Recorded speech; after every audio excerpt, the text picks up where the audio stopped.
Sejak dibangun 2 tahun lalu, Taman Wisata Patigalung kini kondisinya mengkhawatirkan.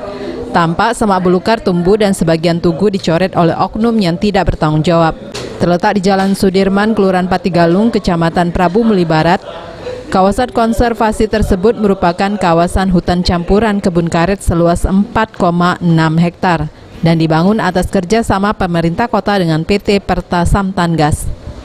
Berdasarkan informasi yang diperoleh, menjelang sore hari, Taman Patigalung tersebut kerap dijadikan tempat berkumpul para pemuda, bahkan pacaran muda-mudi di kota Prabu Muli.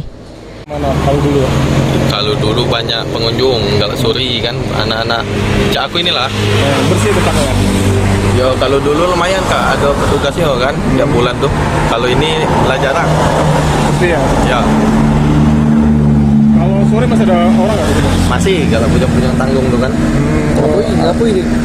Duduk-duduk gak galak kumpul-kumpul.